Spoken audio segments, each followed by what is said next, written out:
And I feel like I'm a triple master, right? I don't learn things quickly. I got to make the same mistake two or three times before it finally starts getting through to my hard head. And even then it's like, that my wife and I've had our little retail businesses for 15 years now. I wrote a blog recently. Is it 15 years of experience, or is it the same year of experience repeated 15 times? Because I just feel like there's still some lessons that I just haven't learned yet. And I keep going through some of the same dumb cycles. Yeah. Are you tired of working more for less profits in your home service business? What if I could show you $100,000 in hidden annual profits in your business in less than 3 minutes? Would you be interested? And not only show you where, but how to create that 100K in 6 months or less without additional advertising or marketing spend guaranteed. Just go to sharpenthespearcoaching.com to see how truly simple it is. That's sharpenthespearcoaching.com. Do it now. And we are back on STS Sharpen the Spear podcast with another incredible guest. They just keep coming. I've got Andy Neillie with us. And, or is it Neillie? Neillie. Neillie, I'm terrible. Look at that. This is how excited I am. I can't even get people's names right. But regardless of that fact, we are going to be hitting management into leadership. Okay, combining those two, how you turn them from managers into leaders. That's a big part of what we're going to do. And of course, a lot more. But with no further ado, to hold to the STS tradition, Andy, no one knows Andy better than Andy. So Andy, little backstory, bring us up to speed, and we'll get into the conversation. You bet. First of all, I want to thank you for that. I've done a number of podcasts in the last 18 months, and they're always just boringly reading a bio. And then I started listening to you, and I realized he just kind of puts the ball in that other person's court. Well, Richard, kind of two things coalesced for me a number of years ago. One, my faith became important to me at a very young age. Well, I don't come from a church family. I became a follower of Jesus Christ when I was like 7 years old. And I'm reading the biographies of this great servant leader. And then the first couple jobs I had, Richard, they weren't even like in my career. They were just jobs, construction jobs, working my way through high school and college. I just had a couple of bad bosses. I had one who had an anger management issue. And if he was holding a hand tool when he lost it and you were nearby, you better run for cover. So I'm reading about what great other-oriented servant leadership is like. And then I'm experiencing a person that's got anger management issues. And I probably couldn't have articulated it at that time, but it birthed in me this frustration about nobody should work for a bad boss. And so kind of over the years, I wish I could tell you I was strategic and purposeful in the career directions I went. People have told me for a long time I'm a gifted communicator. I've got a way with words. I started doing speaking and training and coaching, and it coalesced with my passion around leadership development. I was privileged to finish my doctorate studies about 15 years ago on personal leadership. 5 million frequent flyer miles later, I've flown all over the world talking to management teams about what it takes to become a high-performing leader. So that's my story in a nutshell. Concurrently with that, over the last 15 years, my wife and I have built a series of local businesses, retail businesses. We've got about a $5 million local footprint here in the Austin area where we live, 175 employees. I've got a management team of about 7 people that I work directly with week in and week out. So that gets to be the pilot group of, does Dr. Andy really know what he's talking about when he's out there telling other people how to become a high-performing leader? Well, I love it. I love all of it. I love your relationship with Christ. That's a big thing for me. I didn't do it at 7. My story's way different than that one. So it came kind of late in life, but it came at the right time. It was all good, but that's a huge thing. And I love that you're actually in business. You're running those retail operations. That's always a good thing. I've got 35 years in doing multiple businesses as well. And I think, like you said, the practical application of seeing and doing, okay? And I think I tell my kids too, like, well, you have to get a job. You can't come work for dad. Like, you got to have a job. You need to go experience the good and the bad. Yeah. Like here, let's go to fast food. Go work at Culver's for a couple of years and see the hot mess that whole thing is, okay? So, yes, there's systems and everything else, but you got the full array of managers there. Holy cow, from the screamer to the laid back do not, you've got the whole thing. So my kids have seen it and they come home with the stories and I just smile.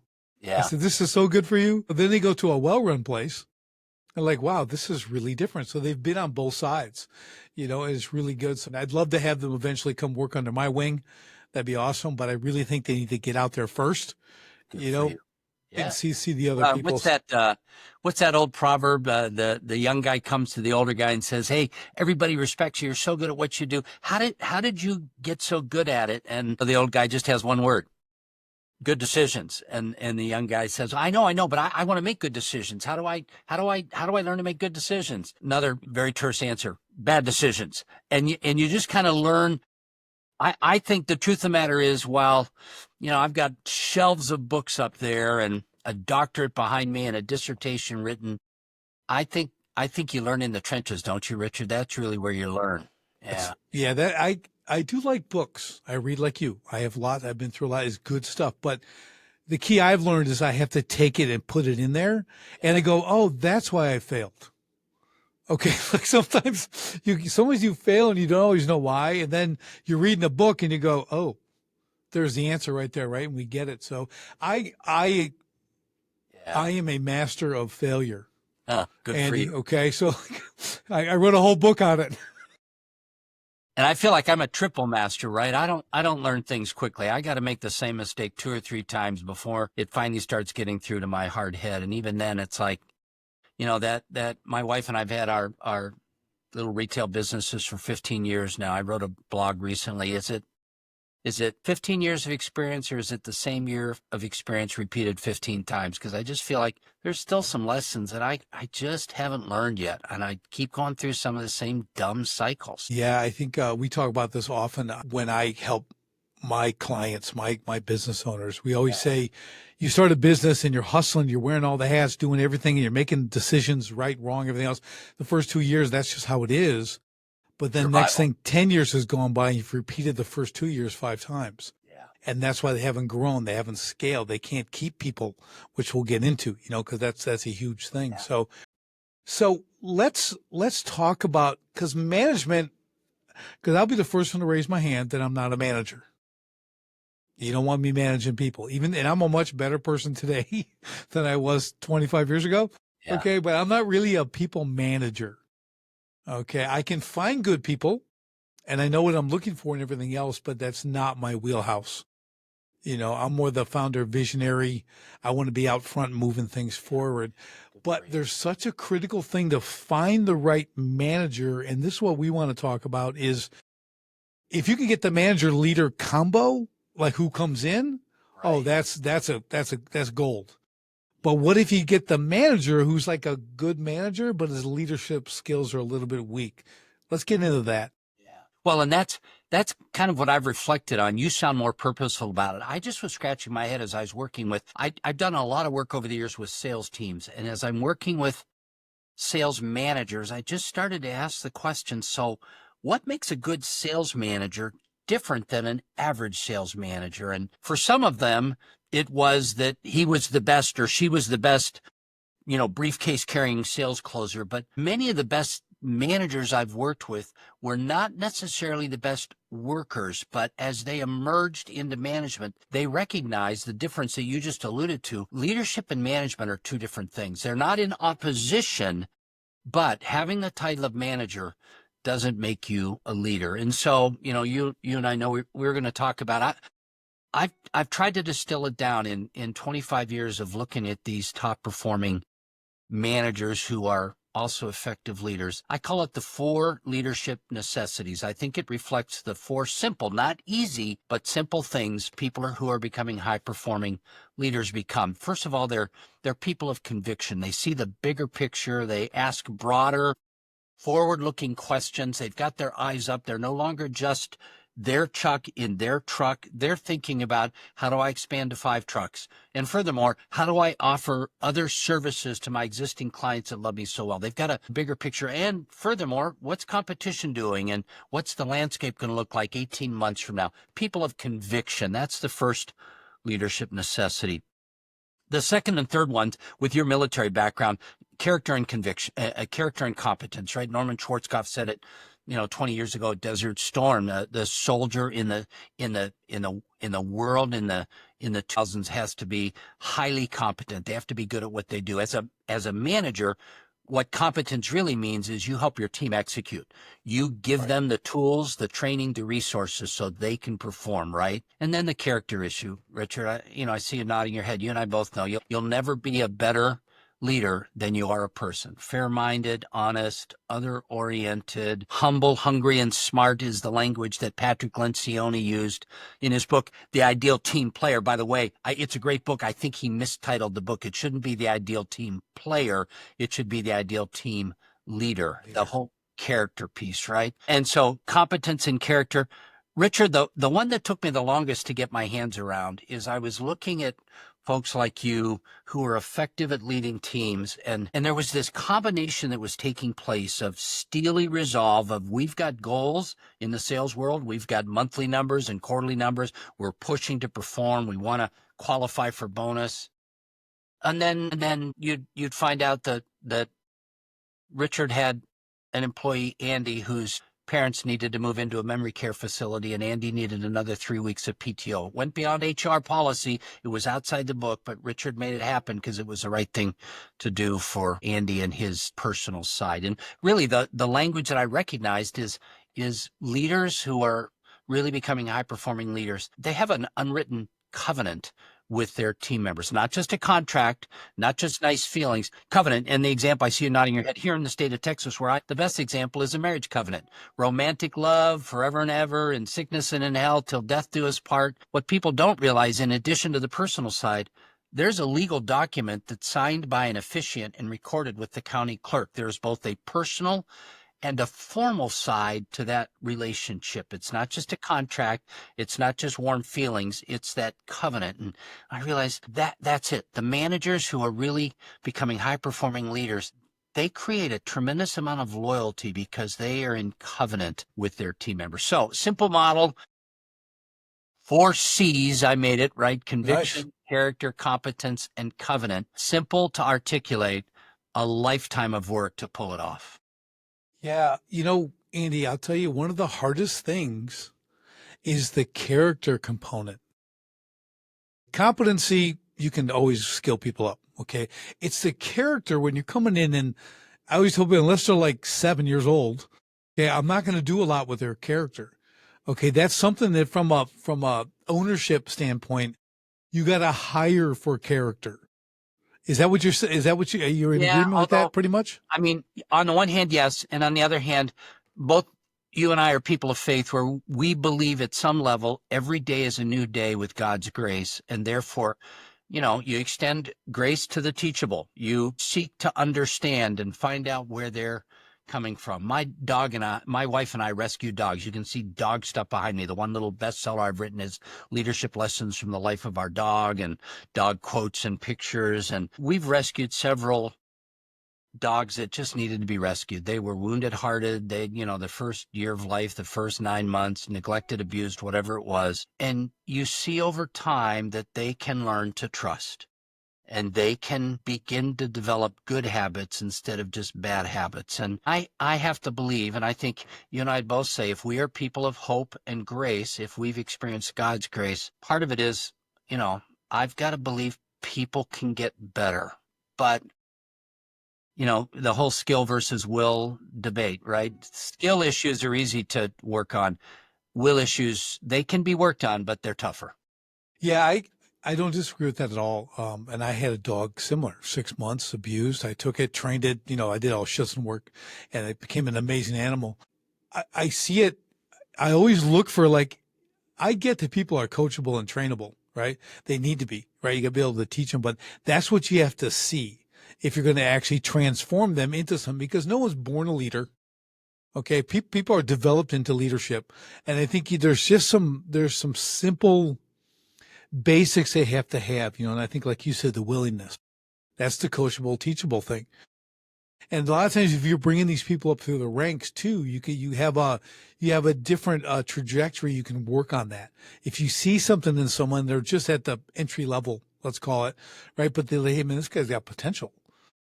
Then you might take them under your wing. You might give them those tasks, those challenges that they can then develop. Yeah.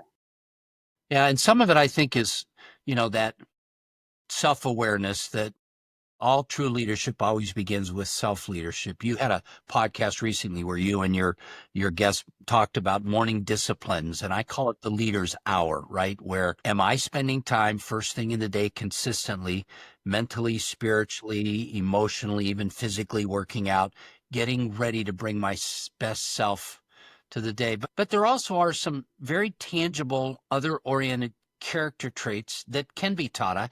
I had a manager where part of my reoccurring dialogue with her is you need to stop talking about I so much. A leader is about we. They don't want to hear I. Well, it was just a communication style she had. Did it reflect in her character? Probably at some level. And to the degree that she allowed me to, she let me speak into her character when I challenged her about talking about herself too much. Partly it was a communication thing that she just needed to realize people don't want to hear me, they want to hear themselves. You know, I'm kind of smiling, Andy, because I spent my first 20 years in business. It was all about I. Okay. I mean, the whole thing was, it was me winning me. It was the downfall of my business. This obsession with me doing the next great thing and being great and being told I'm great and me running everything and doing the whole thing, you know? So, but again, we take those experiences, and I only learned by losing everything. Okay. So I had to go the hard way and start You and over, Dave but Ramsey, I guess, huh? that's right. That's right. Mine might have been worse, but it still was the thing that I shifted that I to we. You know, I love the team aspect. I mean, I'm a Marine. I get it. But the Marine Corps is kind of odd because you've got this brotherhood and you have this unit and you have this team mentality, but you also have the individual, because I am a Marine. I am not an Army. I'm a Marine. It's a very individual thing. It's something I carry on with for your whole life. My son is a Marine now, right? But I had to go. So I was like, no, I have to do this in business. I'll just dip my shoulder a little down a little further. I'll push a little harder. I'll get things done. And from a leadership standpoint, my guys love me because I think I chose people like me. Yeah, You yeah. know, so like we're just doing, we all worked, we all, you know, and I just had to find the right ones, and we did very well. But if I had to lead many, like I said, I'm not a manager. Hell. Yeah, that's not my skill set. And that's when you go to people like you. Okay. When this is what I recommend for businesses and business owners.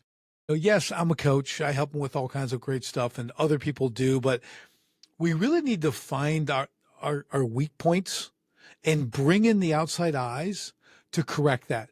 And I say that because it'll compress time like you wouldn't believe. You'll turn that issue, that weakness, around into a strength for your business very, very quickly. It's not like you're going to spend 5 years. Yeah. Well, and here in Austin, I ran CEO roundtables for a number of years where it really was that. And part of it was I was supposed to bring my expertise as the outside consultant, but part of it was that table of 10 to 12 people any given month talking with one another. Oh, yeah, I did that same thing. Here's how you have to dress it. Or what a mess. Let me connect you with somebody that can clean that up. We learn from one another. And here's the challenge with that, particularly for some of the listeners that are followers of you. They've had a successful business, but you and I would really call it a practice rather than a business. They could work very hard and make a good living themselves, but as they aspire to grow, they've got to turn the keys over to somebody else. And the truth of the matter is, other people are going to disappoint you. Just if you're in the world of leading people, expect to be disappointed. They're going to do 85% of what you would have done. But when you hire that third person, all of a sudden you've got two other people each doing 85%, and now you're at 170% of what you could have been doing. But you got to let go, right? You got to expect customer service scores to drop when they don't get the owner anymore. You've got to expect delays when people don't bring the same, I'm going to work 16 hours to get that job done, or whatever it is. It's hard for somebody that has that mentality. I'm just going to leave my shoulder in and work a little bit harder and make it happen. I've lost tens of thousands of dollars on people that I gave responsibilities to that weren't ready. On the one hand, and on the other hand, I built a $5 million business in the last 15 years that doesn't need me on a day-to-day basis. Yeah, I think it's so important to understand, and we talk about this a lot as we're dealing with my average clients, because no one, and I always make the assumption, I always give them the credit. You're the best at what you do. Yeah. There's no one better. We'll just start right there. No one's better than you. That's why you do this bit. Okay. So should your expectation be you're going to get someone as good as you if you're the best? Most likely not. But if they're, like you said, 85%, 90, 95%, what I explain to them is go, here's the reality, and this is going to hurt, but your customers won't know the difference. You want to think they will. This is going to hurt your ego. You're going to want to think they will, but they're not going to. Yeah. Okay. And I learned that in my own business, everything else, same thing. And it was very freeing when you see that in real time, you're like, oh, they don't need me. My customers are raving. They love it. They love everything that happened. I'm like, yeah, I would have done that or this, but it's all good. Yeah. That's freedom. Okay. That's when and I always tell them too, like I say, if you're that 85, you're that 90, 95%, well, skill them up. Get them that next 5%. Take some time over the next 6 months to a year. Get them. Now you got guys who are running at 97, 100%, and you're good to go. And now you become duplicatable because you've created the process and you understand. Once you can accept that it's the big thing, right? It's the big thing, accepting. I think that management leadership coin, there has to be an acceptance of letting go and picking up. Right? Yeah. Well, and I would think, part of the wisdom and discernment you and I are talking about is when to let go, but then when to pick up, right? And that's where, again, just looking at myself, I've made so many mistakes along the way, and I'm not smart enough or resolute enough to learn a mistake the first time. I have to make it several times. But, part of that is over control versus abdication of control, and the balance between the two of those. I struggle with getting that right. Somebody who says they've got that nailed perfectly, I'd say, well, you're probably not as sharp as you think you are. There's always the tension. Yeah, I think, well, what we try to do too, because I get this a lot with owners, we go into a business and it's running, but it's not systemized properly. They don't really have all their processes. Now try to drop someone in to do something, whether it's management or just perform the job, they really can't, because now it's up to them to figure it out. And that's the last thing you want.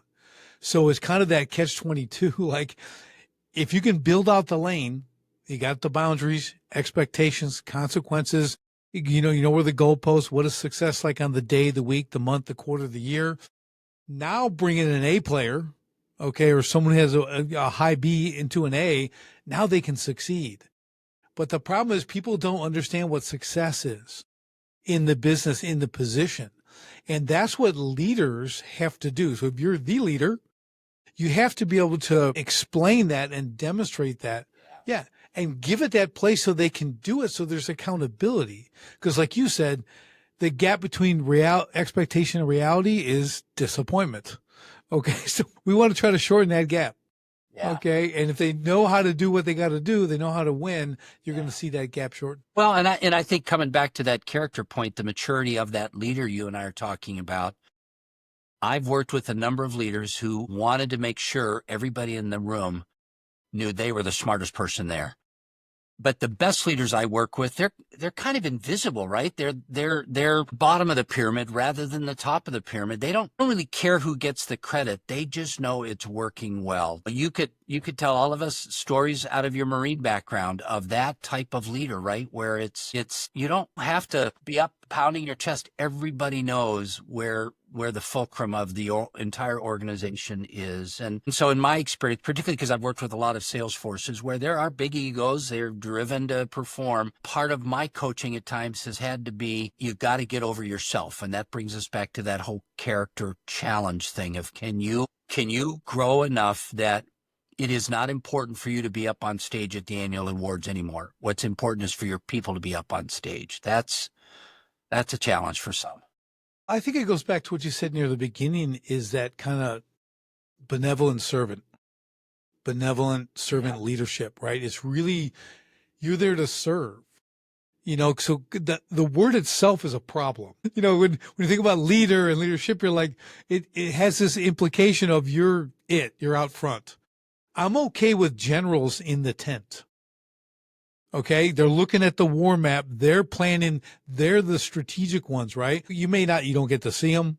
You can see them walking by. Maybe you got to salute once in a while, but you're not going to talk smack. Everyone's not patting. Yeah. Okay. Everyone's got a place, but it's a significant place. Yeah. Just as the guy running the mess tent is. and the guy running the supply, everything. These guys are doing service. You don't even know who they are. Yeah. Right. But they're performing and you're getting the things you need and you're being resupplied and you're eating good chow and whatever as good as it can be. Right. So ready to perform. Yeah. Yeah. You have to look at it that way. And when you take that mindset, that servant, that benevolent servant, you're there to give. Yeah. Yeah. I want my people to be equipped. The challenge with some of that is I think, well, I mentioned abdication a couple of minutes ago. Servant connected with leader means I'm still in charge. And while my whole job is to serve you, it's to serve you so that you can serve the mission of the organization. And so, I think that's a very personal lesson for me because I've had to learn over the years. I will make a distinction between somebody who is nice and somebody who is kind. And nice is, oh, everybody loves him. They can get away with anything. He's kind of the senile old grandpa in the corner. Versus kind is, Andy, I'm going to push you to perform to the best of your ability. I'm going to help you grow. I'm going to give you the tools you need.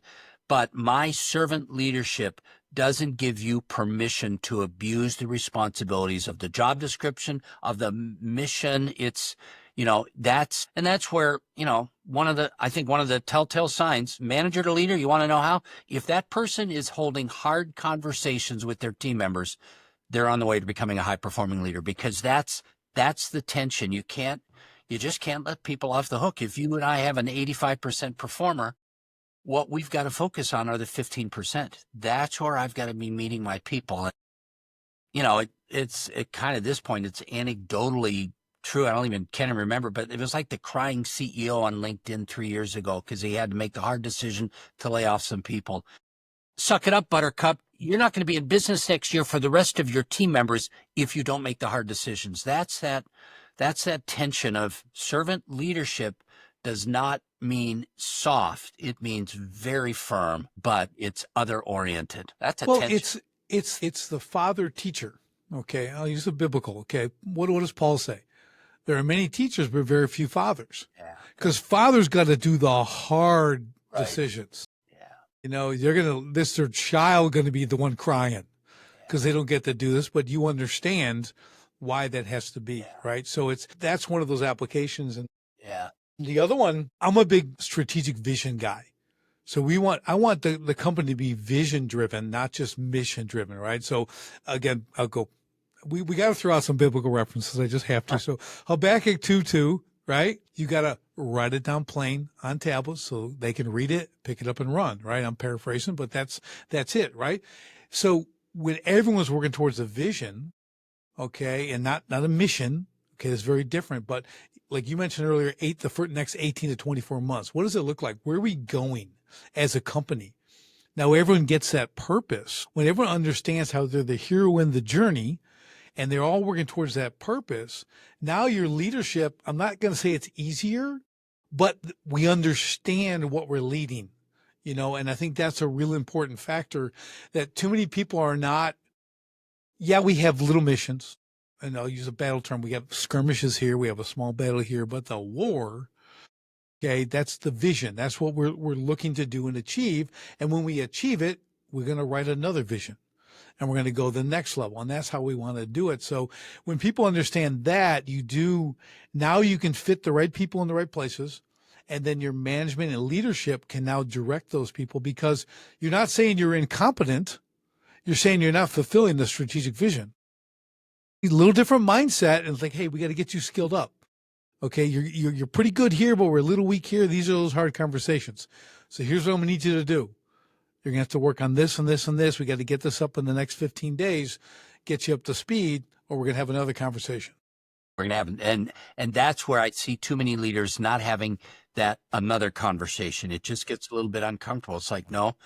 Leader, you got to lean into that. In fact, if that leads to a write-up, and if that leads to 3 write-ups, and that leads to somebody leaving the organization, you are still practicing servant leadership because you understand that tension. That's where, I think we've confused making everybody feel good with making your team members be good. That's the difference you and I are talking about. And you know what I think, Andy, the importance of that, why people should remember, I'm going to add on to that as far as the why, okay? When you make them better, okay, by having consequences, Yeah. giving them the goals and the targets to hit, and they do that. Once they hit them, tell me how they're going to feel. Now now they're like, I did that. I didn't think I could do that, but Bar we did just got that, raised. right? And that sense of accomplishment, that's where it's at, because they want the great feedback. They really do. It's like they want purpose, quality feedback, and quality pay in that order. That's what I always tell people. They need the purpose, but then they want, am I doing a good job? Do I get some recognition? Do I need to correct? Things like that. They'll take correction if that's part of the operation, Yeah. Yeah. right? Like, well, hey, Yeah. you're struggling here. You're great here. You're struggling here. Okay, let's talk about this. Yeah. What are you missing here? In sales, hey, you've got a presentation. You're skipping the third part of it because you think it's not necessary, and that's why you got the lowest close rates. Because you know why we put it in there? Because it works. Yeah. So we should go back to that. Start doing that again. Look, now your close rates are back up. Isn't that awesome? So then it's course correction. If you have that course correction mindset, and you can speak to this too, I'm sure. I tell people nothing can go in a straight line. You can't ride a bicycle in a straight line. You can't walk in a straight line. You don't fly a plane in a straight line. Nothing goes in a straight line. You're always tacking back and forth. So if that's a given from a leadership and management standpoint, you understand you're going to be bringing them back to the straight line. We know where we're going, but they're always going to go a little left. They're going to cross over, go a little right. And if you understand that going in, it makes your job as a leader, as a manager, a little bit easier because you're correcting early before it's a disaster. Then you're going in for the big talk. That bigger picture, right? Because everything we want, always things to be going up and to the right. But in that micro picture, as you said, it's kind of all over the place. And so how do we do the little corrections along the way, but continue to do what you said, help people understand the purpose. The purpose is up and to the right. Whatever up and to the right is, that's the purpose that you're looking for. And then all those course corrections along the way that you're helping them reflect on as they work their way through. And, it's not for the faint of heart, because while 3 months, 6 months, 9 months, 12 months, 18 months, you might be able to see the up and to the right. Any given hour, day, week, month, it may require a whole bunch of course corrections and learning when you've called yourself a visionary leader, and I already catch that in our 45 minutes together. There are times you need to dive in because you got to do the course corrections. There are other times you have to take your hands off the wheel, knowing. I had a manager a number of years ago, one of our retail locations, that wanted to do a marketing campaign that, Richard, I just knew was wrong from the get-go. We were going to end up wasting time, energy, and money, but he was convinced it was the way to go. He'd seen success at a prior place that this type of thing had worked really well. He'd hit all his marks. He had done really well. I could not dissuade him from this bad idea, and so we let him do it. Failed, and it wasted money and it wasted time, but it taught him, and that was the point. And in some respects, I was hoping I was wrong. I would love to him to have come to me and say, "See, I told you so, Andy," because he was so invested in making it successful. What was his feedback on the reason it failed? Well, it wasn't, Andy, you were right. I guess I'm just I'm a goof. You know what I mean? But it was more, things have changed and what used to work doesn't work anymore. And, we all are about saving face. So my hope is what communicated to him more purposefully was, we trust you. You're doing a great job. We trust you. And part of that trust means you're going to make mistakes periodically, but just don't make the same mistake 6, 7, 8, 9, 10 times. Then we're having hard conversations. Can you make the same mistake twice? Probably, but not 5 times. You're right. Sometimes you just got to let them go. Yeah. Let them do it. It was funny. I used a story up. So I was a water feature builder for 20 years, right? So I got my guys. We're all dialed in. They're awesome. They can pretty much do everything, So after I learned that they don't need me, like, okay, I show up, I paint on the ground, make it, okay, I'll see you later. And I'd pop back, 10, 11 o'clock, I'd jump in the hole. I started doing something, moving, and my foreman, Jesus, be like, we don't do that right now. I go, oh, okay. And I'll go start doing something else. He goes, we don't do that now either. Okay. And I go, do you need me to go get lunch? He goes, that'd be great. Be great.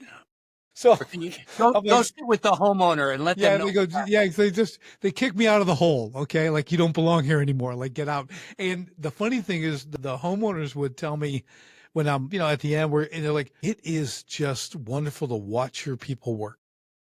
They don't talk. It's whistling. They just, everyone's got a job. It's amazing. You got this beautiful thing that ends at the end. It's just looks like it's been there before the house and everything else. And I'm like, yeah, they're awesome.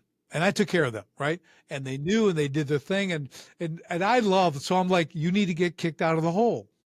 Okay. You need to like get out. You're no good here. We don't need you anymore.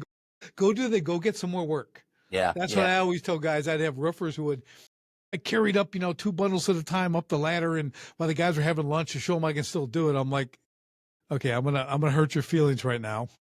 Nobody cares, and when you take a header off the roof and break your back and you can't get work for a few months, you know what your guys are gonna do?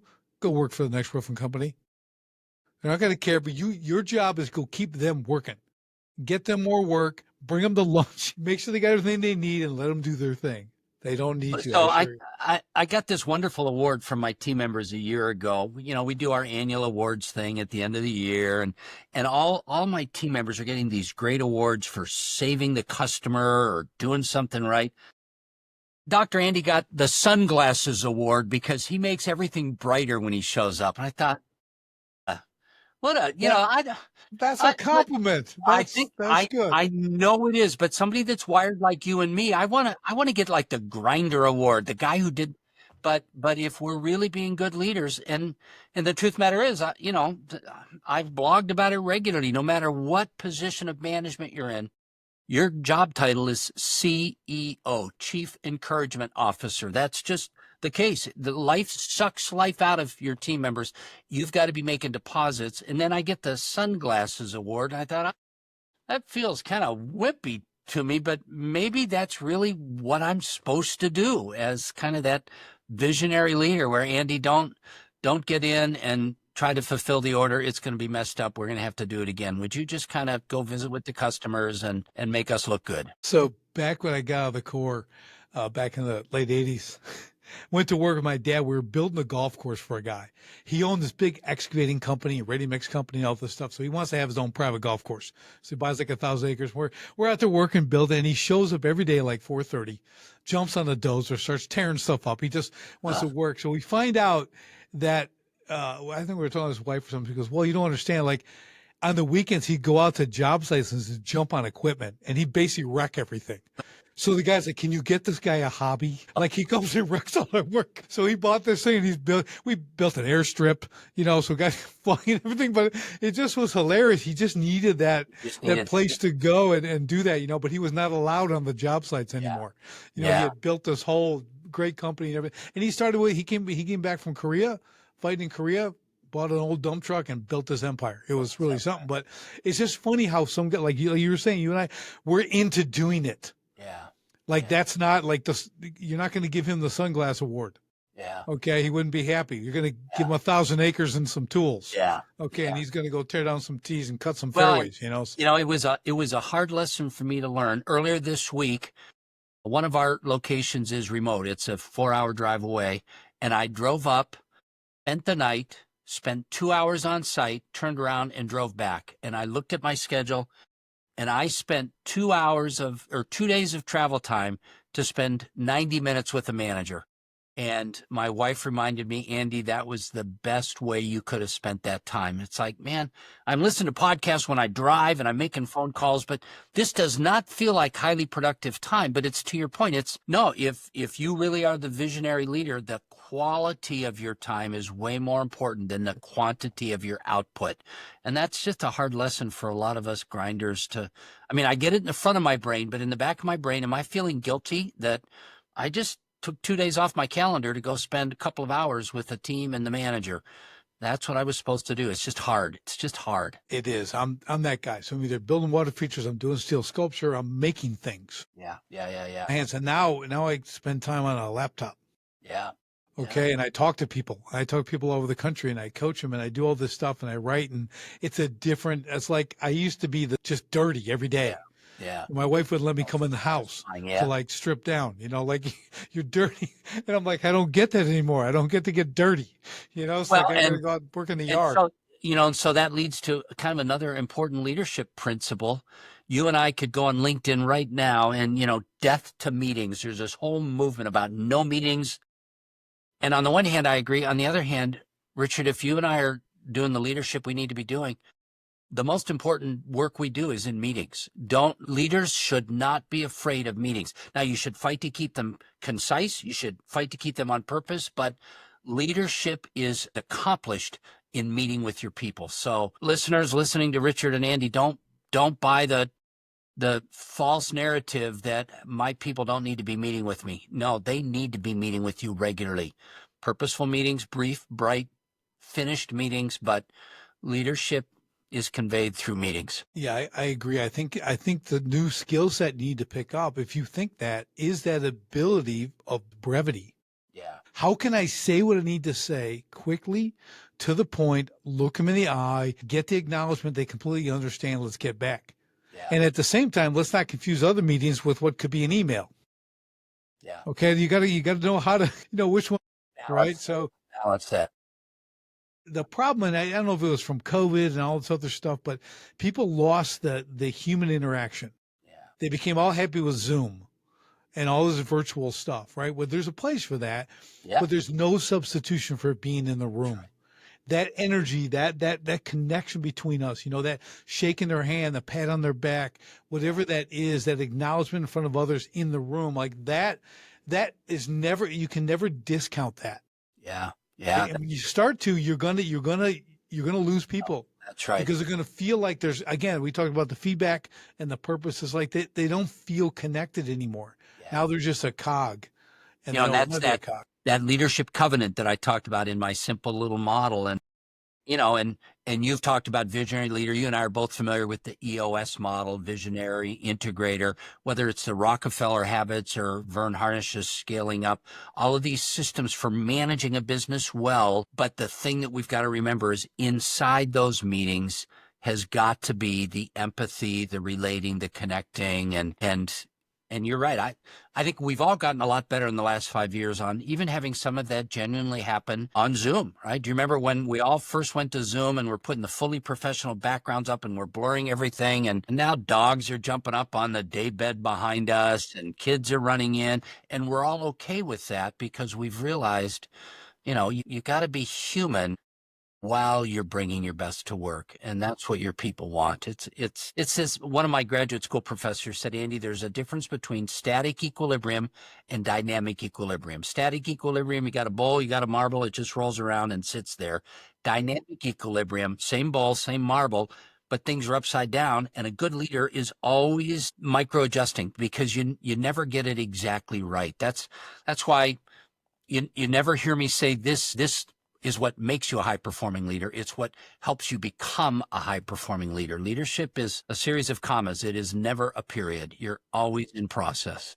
Right. Yeah, that's a great takeaway because all of us, and we've been in business long enough, you and I both, and you've been leading, I've been doing all my stuff in coaching now. And we understand that there's constant adaptation, there's constant learning, there's new feedback, there's new systems, there's new technology, there's all this new stuff. There's AI now, there's this and this. We were all here before all that. We were around before the internet, I've seen it all, right? So we've done all this stuff. So, and I love that because I'm still evolving with the new stuff. I've never been the early adopter, but I've become an earlier adopter. For him. Okay, because I'm like, really, this is moving way too fast now. Like, I'm not going to be ahead of it per se, but I'm going to be right on kind of, where it's not going to affect me adversely, right. So it's a good thing. And I think that when you're talking about any management or leader, they need to have that. And what I've tried to do with companies too is have them build that into their systemization. Like, this is part of the job. This understanding what's coming down the pike. You can't just operate in the day. We all have to be strategically thinking about the future. Like you mentioned earlier, are they thinking about where the company's going, how they can improve this and that? Those people are hard to find because they're usually running a company. Yeah. Because that's that entrepreneur that we call a number one worker. People don't have to be told what to do. They're figuring stuff out. They get it done. Well, those people are hard to keep. Yeah, they go off on their own unless That's you right. get a way to give them equity or That's bring them right. That's in. right. So we have to understand that, but at the same time, we're going the 1-2 workers. That's the sweet spot. Those people again. But A players don't come to a great company unless the company is great. Okay, they won't stay. Like we said, we got to have the lane. They got to know how to succeed, and that's the big thing. When in the right in the leadership role, you have to be able to give that to them. Yeah. Right, you have to be able to understand how to give them the ability to succeed, and then encourage them to continue to succeed. Yeah. Right, because people get comfortable too. Yep. They're Well, and going, they're succeeding here when they could. They push a little more. Again, yeah, father time. You can get. You're at 63% close rate. I see you at a 67. yeah, Let's go. Let's do yeah, this. So yeah, yeah. yeah. Good point. And you recognizing what success looks like for this person is going to look different for that person. And are you mature enough as a leader, that humble, hungry, and smart, that you'll let them, you're not trying to create people in your own image. You want them to become the best image of them and fully on board with what you're talking about. You look behind my shoulder, you can see a water ski there. I'm a big slalom skier, and your description was so appropriate a minute ago about I go really fast behind a boat. I am a fast follower. I'll let the boat take off and I just hold on with the rope. And I think, early adopters pay a price. Really, in fact, my company's part of our mentality is I don't want to be a trailblazer. I want to be a fast follower. Let's let somebody else figure out what works, and then let's just jump in really fast and make it happen. Fast follower. And I think that's a good, there are those icons, people who see things nobody else has seen, the Steve Jobs of the world, but they're relatively few and far between. I think 2 lessons the last 5 years have taught me as we pass through COVID is become a fast follower. Don't necessarily be a leader, but be a real fast follower. And then a phrase we coined in my small team when we kind of didn't know from day to day, we just called it confident uncertainty. We're not sure what tomorrow's going to bring, but here's what we know today. So we're going to push hard today. And if we need to change tomorrow, we'll change tomorrow. But today we've got confident uncertainty. Yeah, we call it imperfect action. Yeah. That's what we do. I want imperfect action. Yeah. That's what moves the ball down the field. Good for you. All the time. So yeah, we're very aligned that way, man. This has been awesome. This has been awesome, Great. Andy. You have brought so much great value here to the listeners. I really want them to take away this whole combination of management leadership. Yeah. That combination of the two. Don't think there's a leader over a manager. Like, you need to become that.